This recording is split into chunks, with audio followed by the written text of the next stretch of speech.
The Noble Search. Almost everything you have heard about the Buddha's life, the palace, the 4 sights, the sleeping dancers, the chariot ride at midnight, comes from texts composed centuries after he died, some of them the better part of 1,000 years later. There is one discourse where he tells the story himself, in the first person. It is much shorter, and it opens with a question about you. The Buddha divided all human searching into 2 kinds, and you have almost certainly spent your life doing the first without knowing it had a name. He called it ignoble, not because it is wicked, but because of what it is looking for. Tonight, his own account of the search that changed him, and what it could mean for yours.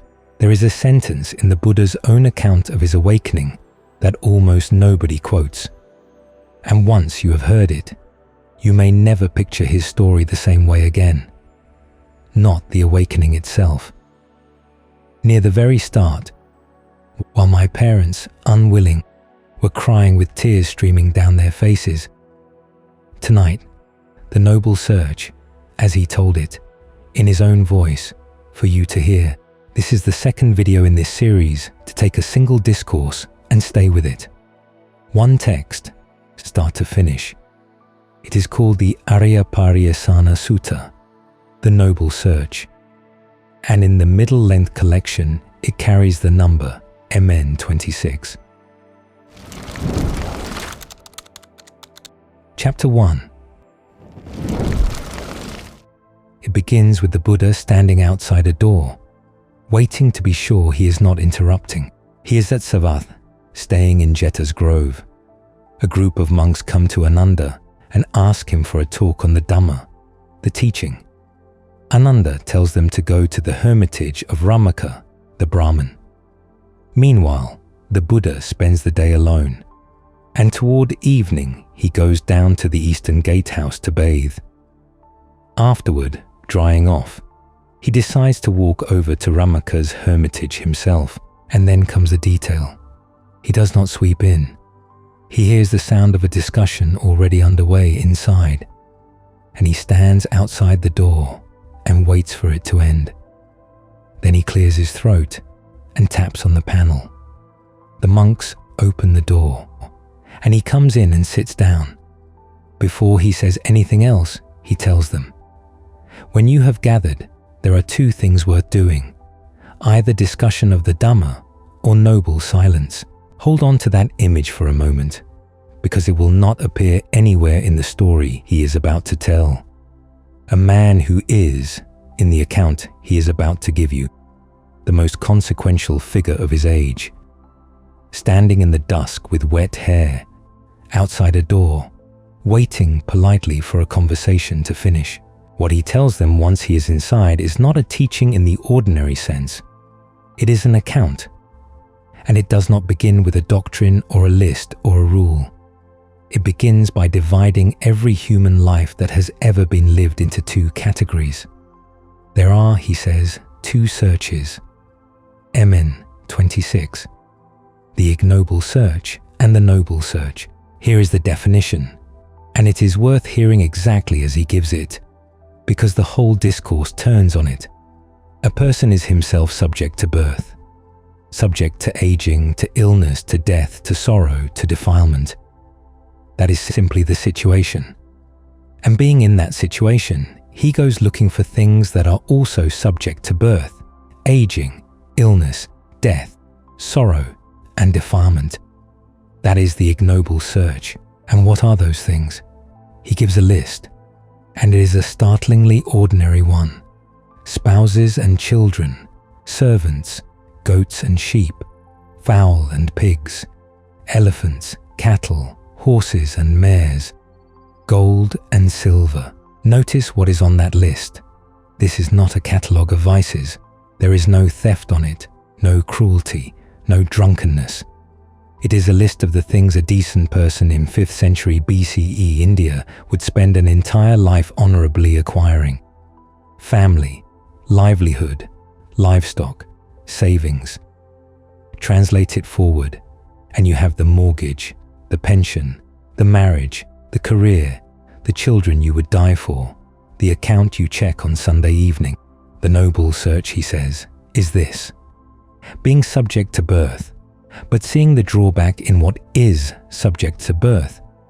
A person seeks instead what is unborn, what he calls the unexcelled rest from the yoke, nibbana, which Thanissaro Bhikkhu renders in English as unbinding. Now, everything depends on reading that distinction correctly, and it is very easy to read it wrongly. The word translated ignoble does not mean wicked. It does not mean lazy or shallow or insincere. Nothing on that list is bad. The Buddha is not saying do not love your family. He is saying, notice what you are asking these things to do. If you are asking them to protect you from aging, illness, and death, they cannot. That is not a moral failure. It is a category error, which means the two searches are not separated by effort. This is the single most important structural point in the discourse, and it is the one most often missed. Two people can search with identical devotion, identical discipline, identical years. What divides them is not how hard they are looking. It is what they are looking for. Thanissaro Bhikkhu puts it plainly in his introduction to the text. The lesson is articulated right at the beginning, and every event that follows in the account revolves around the same issue, the deathless. Everything in the story is a test of the object, not of the intensity. And then the discourse turns, and it turns to the first person. I too, he says, before my awakening, when I was still unawakened, I too, being subject to birth, sought what was likewise subject to birth. Sit with that for a second. He does not exempt himself. He puts himself, without qualification, in the first category.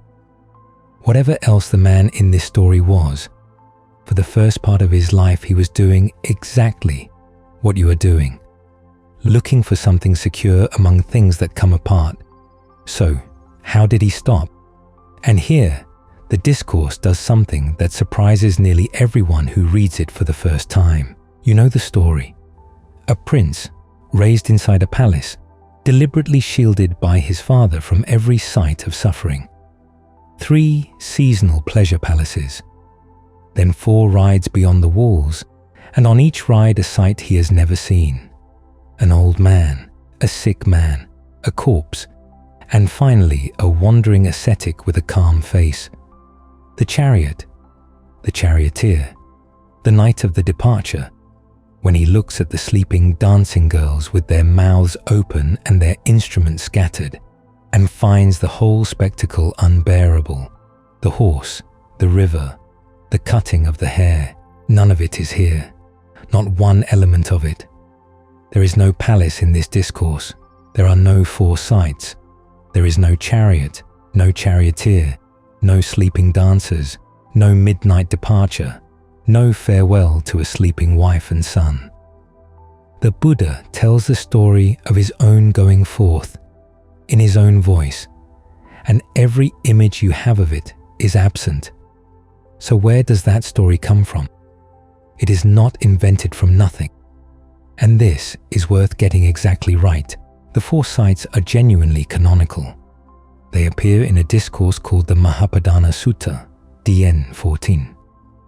But there they are not the biography of Gotama. They are the biography of Vipassī, a previous Buddha, placed by the text 91 aeons in the past. The old man, the sick man, the corpse, the ascetic. That is Vipassī's story, told about someone else. The transfer of that story onto Siddhartha Gautama happens later, in the Nidānakathā, a commentarial introduction composed somewhere around the 4th or 5th century of the Common Era, roughly 900 years after the Buddha's death. In Sanskrit, it reaches its most famous form in Ashvaghosa's Buddhacarita, a poem of the early 2nd century, and in the Lalita Vistara of about the 3rd, which adds the detail that the gods themselves arrange the sights along his route, so that he would not miss them. You will hear me draw this line several times tonight, so let me set it out once, clearly. Canonical means it is in the discourses themselves, in the earliest collections we have. Commentarial means it comes from later writers explaining, expanding, and dramatizing those discourses, sometimes centuries later. Neither word is an insult. The Nidānakathā is a great work of religious literature, and the Buddhacarita is a masterpiece of Sanskrit poetry. But they are not making the same kind of claim as MN26, and I am not going to blur them together for you. So what does MN26 say instead? This, the whole of it. So at a later time, while still young, a black-haired young man, endowed with the blessings of youth in the first stage of life, and while my parents, unwilling, were crying with tears streaming down their faces, I shaved off my hair and beard, put on the ochre robe, and went forth from the home life into homelessness. That is the departure. That is all of it. No walls, no shielding father, no shock at the first sight of an old man. Instead, he was young. His parents did not want him to go. They were there while he did it, and they were crying. That is a different story. In the popular version, he leaves in secret, in the dark, from people who are asleep. In his own version, he leaves in the daylight, in front of people who are awake, who are begging him not to, whose faces are wet. He does it anyway, and he tells that to a room full of monks decades later, without softening it. Thanissaro Bhikkhu has a name for the emotion that pushes a person out of an ordinary life like that, samvega, usually rendered as a kind of shock or urgency, the moment the ordinary arrangement of a life stops looking survivable. It is a genuinely useful lens, and I will use it, but I want to be honest with you about its status. That word does not appear in IMN26, not once. The discourse gives us the tears and leaves us to name the feeling ourselves. So he goes, young, newly shaven, in a plain robe, on the road, with nothing. And the first thing he does, the very first thing, is find a teacher. He finds two. And what he says about the second one is not what the retellings say. He's extremely precise about it, and almost nobody notices. Chapter 2. The road out of the home life in that period was not empty. It was crowded. Northern India in the 5th century BCE was full of wandering teachers, competing schools, rival systems of practice, each with a community around it. A young man with nothing but a shaved head and a robe did not wander into a void. He wandered into a marketplace of methods, and he did what any serious beginner does. He went looking for the best teacher available. He found Alara Kalama, MN26. And what happens next is one of the most quietly extraordinary passages in the early discourses, because the Buddha describes his own study with a candor that later biographies scrub away. He learned Alara's doctrine quickly, very quickly. But listen to how he describes that speed, because it is not a boast. He says he mastered the teaching to the extent of mere lip reciting, mere repetition. He could say the words, he could recite the knowledge of the elders and claim, as the others did, that he knew and saw, and he knew perfectly well that this was worth nothing. So he asked a question. It is a question worth memorizing, because it separates a student from a spectator. He asked Alara, to what extent do you declare that you have entered and dwell in this teaching? Not what does it say, not how is it argued. To what extent have you actually reached it? Alara told him. The attainment was what the tradition calls the dimension of nothingness, akinkanyayatana. Some background, briefly, because this matters. The early discourses describe a ladder of meditative attainments, 4 jhanas, states of deepening absorption. and above them 4 formless attainments, progressively more refined. The dimension of nothingness is the 7th rung of 8. This was not a modest achievement. This was near the summit of what the meditative culture of that world had mapped, and the Bodhisattva, the Buddha-to-be, thought, Alara is not merely repeating this. He has conviction, persistence, mindfulness, concentration, discernment.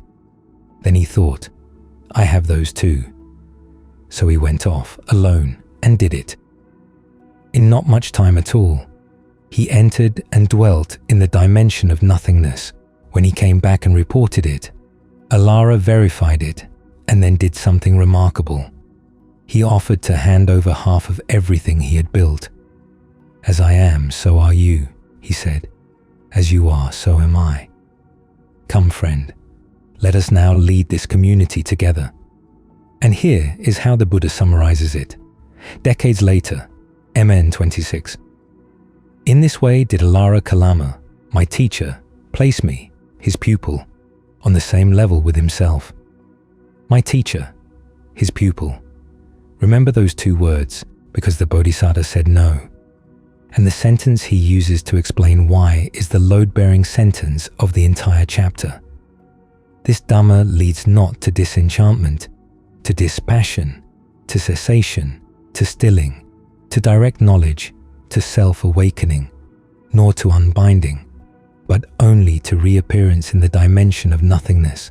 Read that as a job description that failed an interview. 7 things he was looking for, listed by name. The teaching delivered none of them. It delivered a destination, a refined one, a rare one, an enviable one. And a destination is not what he was looking for.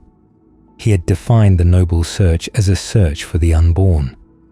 What he had just attained was still something you arrive at, dwell in, and eventually leave. So he walked away from the leadership of a community, having been offered it, at the top of a system he had mastered in weeks. And he went looking again. He found Uddaka Ramaputta. And this is where the retellings go wrong. You will read in countless popular accounts that the Buddha had 2 teachers, Alara Kalama and Uddaka Ramaputta. That is not what this discourse says. The Buddha is precise here in a way that almost nobody notices, and once you see it, you cannot unsee it. Start with the name. Ramaputta means son of Rama, and when the Bodhisattva asks his question, the same question, the good one, he does not ask Uddaka what Uddaka has attained. He asks to what extent Rama declared that he had entered and dwelt in this teaching. Past tense. Rama is dead. The doctrine belongs to the father. The son is transmitting it. Uddaka names the attainment, the dimension of neither perception nor non-perception. Never sanyana-san, nyayatana. The 8th rung, the top of the ladder, the highest state the meditative world of that time knew how to describe. The Bodhisattva attained it, and when he reported back, Uddaka's response is subtly, unmistakably different from Alara's. Alara had said, as I am, so are you. Uddaka says, as Rama was, so are you. And then, come friend, lead this community. Not together, lead it. Bhikkhu Bodhi, in his notes to the Majjhima translation, makes explicit what the passage implies. Rama had reached that attainment. Uddaka, apparently, had not. He was the custodian of his father's teaching, not its living exemplar. Which is why he does not offer to share the community. He hands it over to a newcomer who has just done what he himself had only ever described. And so the Buddha's summary of this 2nd episode uses a different phrase, and he chooses it with care. MN 26. In this way did Uddaka Ramaputta, my companion in the holy life, place me in the position of teacher, not my teacher, my companion in the holy life. 2 men on the same road, one of whom had gone further. The Buddha had 1 teacher in this account. He never had to. And then, for the second time, the same formula, word for word identical, except for the name of the destination. This teaching leads not to disenchantment, to dispassion, to cessation, to stilling, to direct knowledge, to self-awakening, nor to unbinding, but only to reappearance in the dimension of neither perception nor non-perception. He walked away twice, the second time from the highest attainment anyone in his world was claiming, having been handed the community that possessed it. I want to be careful with what this does and does not establish, because it gets overstated constantly. What it establishes is this: in the Buddha's own reported account, the most refined states of concentration available to him were not liberation. He reached the top of that ladder and found that the ladder was leaning against the wrong wall. That is not a scholar's argument about meditation technique. It is his own decision, reported in the first person, twice. What it does not establish is a verdict on concentration practice versus insight practice. Those terms, samatha and vipassana, do not appear anywhere in this passage. He is not saying calm is a dead end. He is saying something simpler and harder. This does not lead to the end. Anyone who quotes this passage to prove a position in a modern meditation debate is reading in something the text does not say. So the two best teachers in the country were exhausted, and he was still nowhere. He wandered on through Magadha and eventually came to a place called Uruvela. He describes it the way you would describe somewhere you had been looking for without knowing it. Delightful countryside, an inspiring forest grove, a clear flowing river with fine banks, villages nearby for alms, and the thought, this is just right for the exertion of a clansman intent on exertion. So he sat down. Now, whatever you are expecting to happen next, it does not happen. Here is what the discourse gives you. Being subject himself to birth, seeing the drawbacks of birth, he sought and reached, MN 26, the unborn, unexcelled rest from the yoke, unbinding. And knowledge and vision arose in him. Unprovoked is my release. This is the last birth. There is now no further becoming. That is the awakening. That is the whole of it. In the account he gives himself, stop and take in what is not there.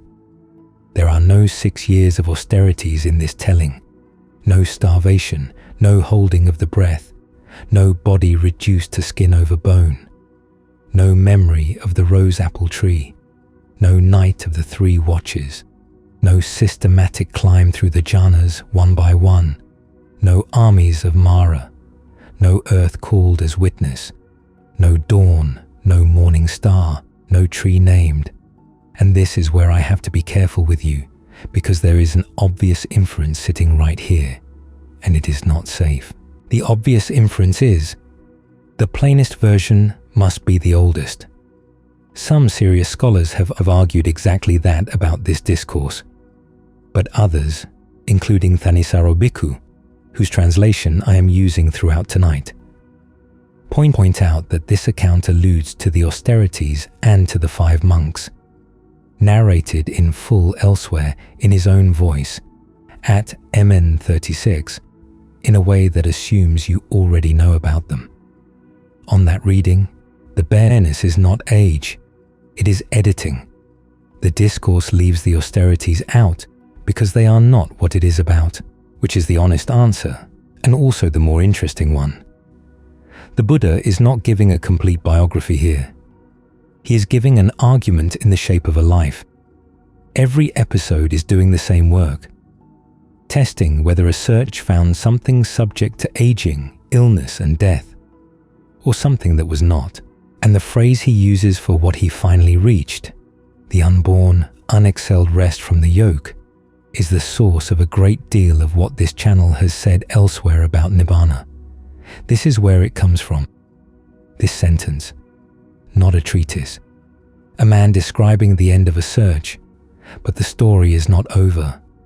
And what happens next is, for my money, the strangest thing in it, because having reached the thing he had walked out of his parents' house to find, having reached it, his first instinct was not to tell anyone.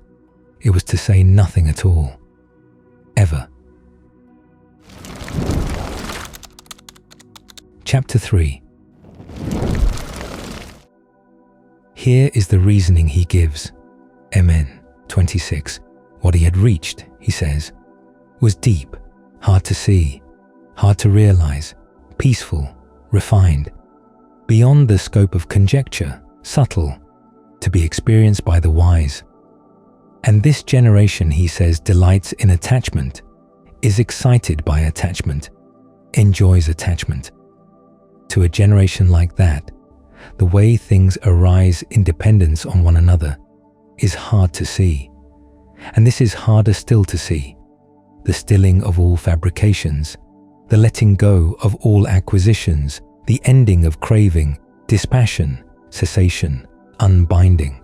Then the sentence that follows is almost startlingly ordinary. If I were to teach, he says, and others did not understand me, that would be tiresome for me, troublesome for me, not tragic, tiresome. And there is a verse. Enough now with teaching what only with difficulty I reached. This teaching is not easily realized by those overcome with aversion and passion. What is abstruse, subtle, deep, hard to see, going against the flow, those delighting in passion, cloaked in a mass of darkness, will not see it, going against the flow. Hold that phrase. And then, as I reflected thus, my mind inclined to dwelling at ease, to not teaching. I want to be honest about how much weight that moment carries. Every monastery, every translation, every meditation cushion in every city in the world, this video, you listening to it tonight, all of it sits downstream of a decision that, in the Buddha's own account, very nearly went the other way. The tradition does not hide this. It puts it in his mouth. So what changed his mind? According to the discourse, someone showed up, a being called Brahma Sahampati, MN 26, with a close parallel at SN 6.1. In the cosmology of these texts, a divinity of the highest heavens knows the line of thinking in the Buddha's mind and thinks, the world is lost, the world is destroyed. And then, in the image the text uses, just as a strong man might extend his flexed arm or flex his extended arm, he vanishes from the Brahma world and appears standing in front of the Buddha. He arranges his robe over one shoulder, kneels, and puts his hands together, and he says, Lord, let the Blessed One teach. There are beings with little dust in their eyes who are falling away because they do not hear it. There will be those who understand. Now, I am going to do something here that this channel does whenever the text puts us on contested ground. I am going to give you the 3 ways serious readers handle this scene, and I am not going to tell you which one is right. Reading 1. Literal. Both Thanissaro Bhikkhu and Bhikkhu Bodhi take the divine beings in these texts at face value within the cosmology the texts assume. Worth noting, Bodhi points out that this Brahma is a protector of the teaching, never a creator god. He petitions, he does not command. Reading 2. Polemic. Richard Gombrich, writing in 1996, saw the scene as a deliberate move in a religious argument. The Buddhist claim to supersede Brahmin teaching, he wrote, could not be more blatant. Bhikkhu Analayo reads it the same way. The episode absorbs the highest god of the rival tradition into a subordinate, endorsing role. The supreme deity of the Brahmins kneels and asks a human being to teach. Reading 3. Literary. A number of modern teachers read Brahma's plea as an externalization. The Buddha's own compassion, dramatized as a visitor, overcoming his own hesitation. And one more piece of evidence, which is the strongest single data point on the table. There is a parallel version of this discourse preserved in Chinese from a different school's collection, the Madhyama Agama, Discourse 204, MMA 204. In that version, the entire Brahma episode is absent, not abbreviated. Absent, and the narrative reads coherently without it. Bhikkhu Analayo, examining this in 2011, notes that this looks less like accidental loss and more like the Pali version having grown an episode the other did not have. That is one finding from one comparison. It is not a verdict, but it is a real one, and you deserve to know it exists. What I will say is this: the discourse does not present the hesitation as a flaw to be explained away. It presents it as real. Whatever Brahma Sahampati is, the thing he is arguing against is the Buddha's own considered judgment that this would not work. And then the Buddha looks. He surveys the world, the text says, with the eye of an awakened one. And what he sees is a pond. MN 26, SN 6:1. Blue lotuses, red lotuses, white lotuses. Some of them, born and growing in the water, flourish while still immersed in it, never rising above the surface. Some rise and stand exactly level with the water, and some rise up out of the water entirely and stand clear, unsmeared by it. 3 kinds, not 4. I mention that because you will very often hear a 4th category added. The lotuses that never rise at all, that rot below the surface, the hopeless ones. That 4th category is a later gloss. It is not in this text. What the Buddha sees, in his own account, is a pond in which every single flower is coming up. They are simply at different depths. That is what changes his mind, not an argument. A look at how many people are close. And so he speaks to Brahma, the line that is arguably the most consequential sentence in the history of the tradition. I am going to give it to you 3 times, because this is one of those places where translation is not decoration, it is interpretation. Tanisaro Bhikkhu, apri emmin yuen. 26. Open are the doors to the deathless. Let those with ears show their conviction. Perceiving trouble, O Brahma. I did not tell people the refined sublime Dhamma. Bhikkhu Bodhi. Open for them are the doors to the deathless. Let those with ears now show their faith. Bhikkhu Sujato. Wide open are the doors to the deathless. Let those with ears to hear make sure their faith. 3 translators. 3 shades of one line, conviction, faith. Make sure their faith. The Pali underneath all 3 is aparutatesam amatasa dvara. And the word doing the work in the second half, sada, sits somewhere between trust, confidence and faith, and does not sit still in English. Thanisaro's conviction leans towards something you arrive at. Bodhi's faith leans towards something you give. Sujato's make sure turns it into an instruction. Check it, the doors are open. What you do about it is the part nobody can do for you, so he decides to teach. And then comes a small passage that I find almost unbearable, and that most retellings skip entirely. His first thought is, who first? Who will understand this quickest? And the first name he thinks of is Alara Kalama, the man who had offered to share his community. Wise, competent, long having little dust in his eyes, and a Devata comes and tells him, MN 26, Lord, Alara Kalama died 7 days ago. 7 days. Then he thinks of Uddaka Ramaputta, and a Devata tells him, Lord, Uddaka Ramaputta died last night. Last night. He says of each of them simply, a great loss. The 2 men who came closest, who had the equipment to hear it, who had each offered him everything they had. One missed it by a week, and one missed it by a night. There is no moral drawn The text just reports it and moves on. Sometimes the text's refusal to comment is the comment. So he settles on the 5 monks who had attended him during his exertion, and hears they are at Varanasi, in the deer park at Isipatana, and he sets out walking. It is roughly 150 miles, and on that road, between Gaya and the place of the awakening, he meets a man. His name is Upaka, and he is an Ajivaka, a member of the school of Makali Gosala, one of the largest religious movements of the period. Hold on to what that school taught, because it matters enormously here. The Ajivakas were strict fatalists. Niyativada, the doctrine of destiny, liberation, they held, does not come through effort. It comes when a fixed cosmic process has run its course.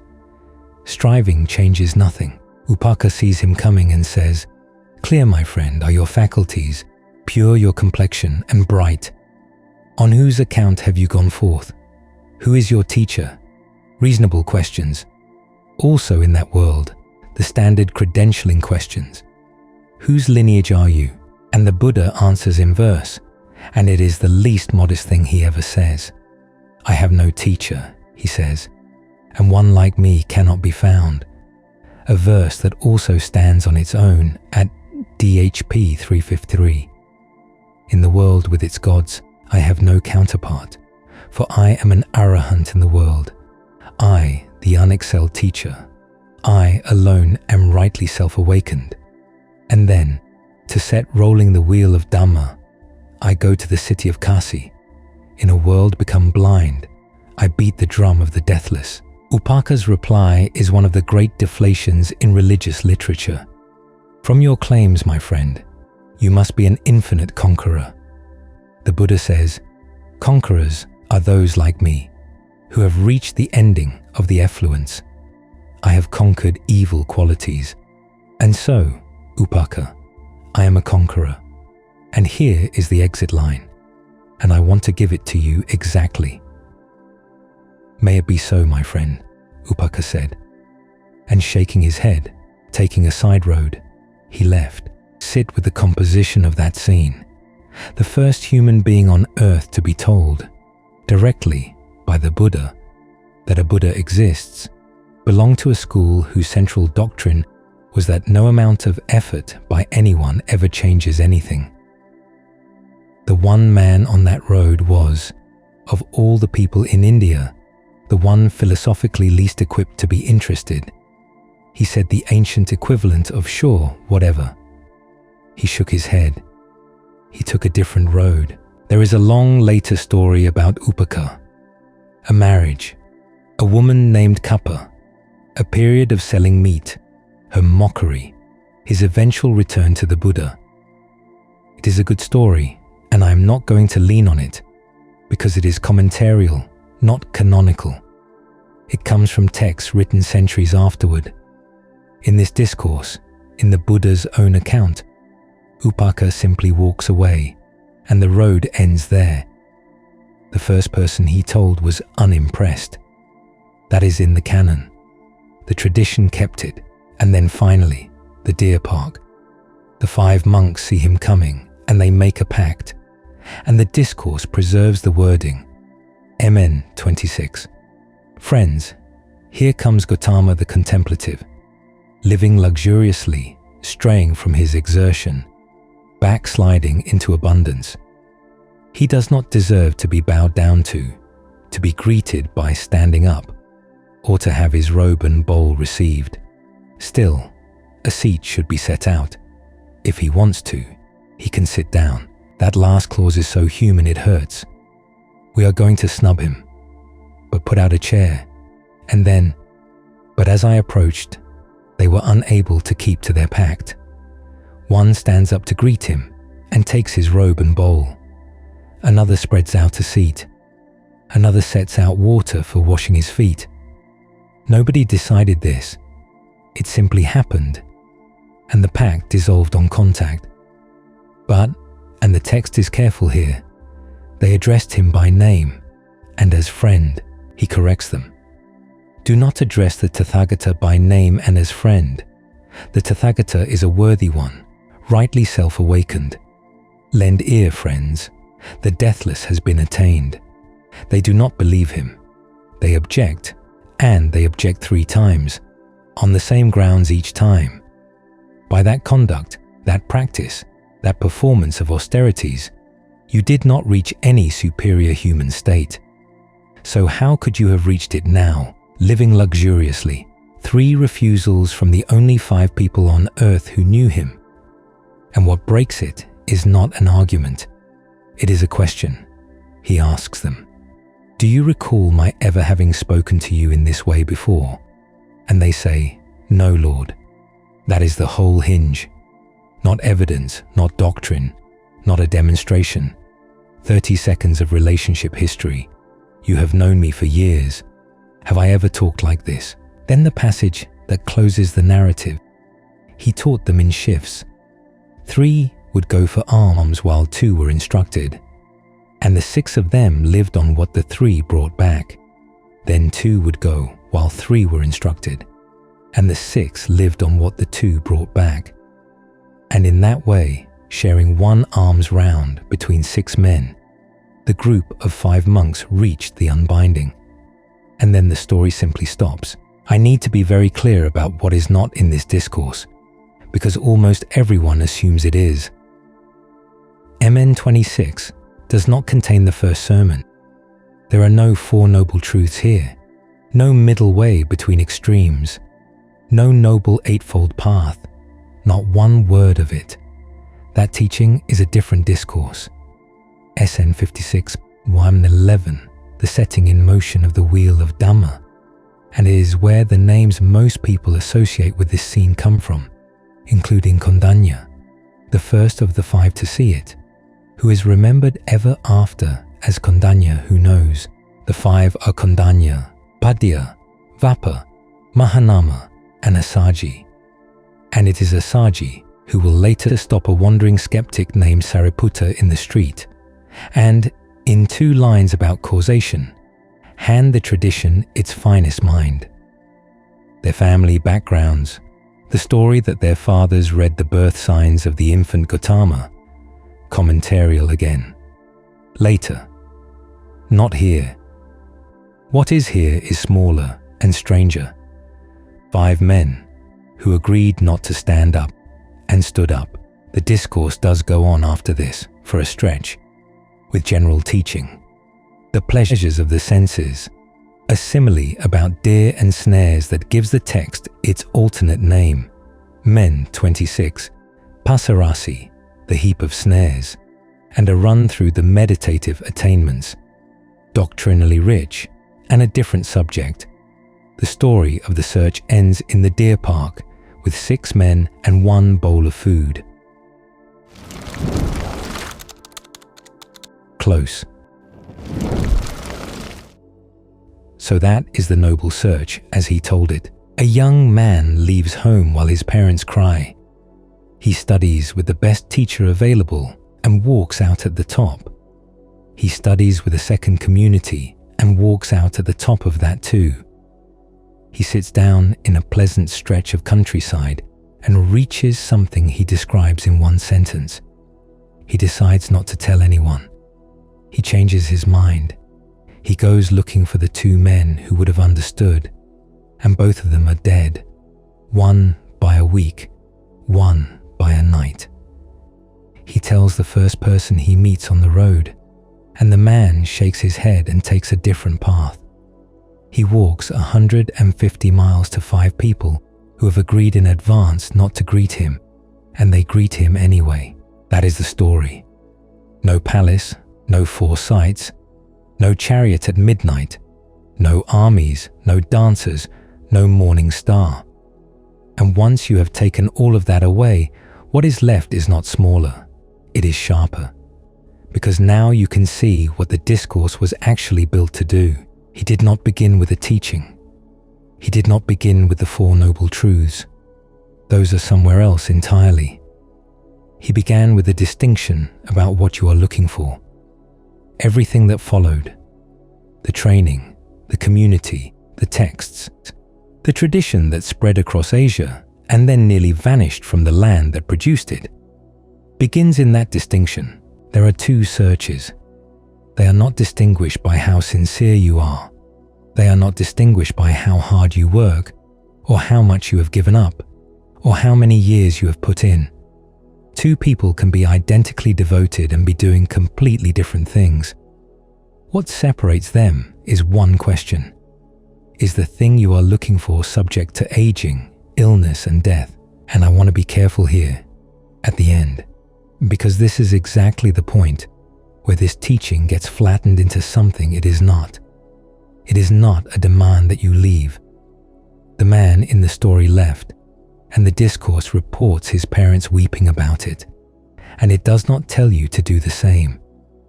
Nothing on that list of his, the family, the household, the livestock, the savings, is condemned. Nothing on your version of that list is condemned either. The question is quieter than that, and harder. It is not, should you have these things?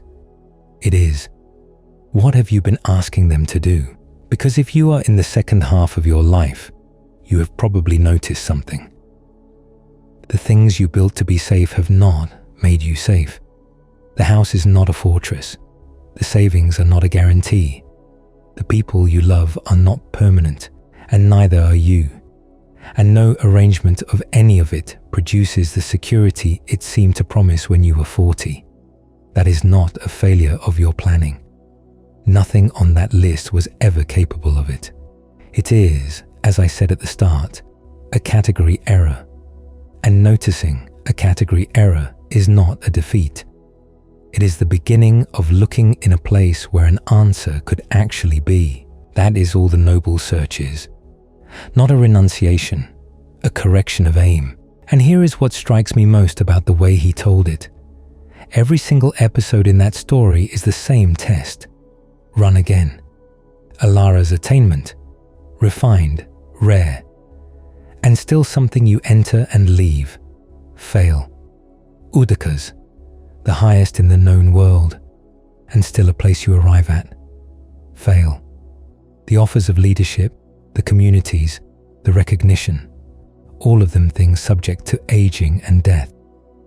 He walked past every one of them, not because they were bad, because they were the wrong category.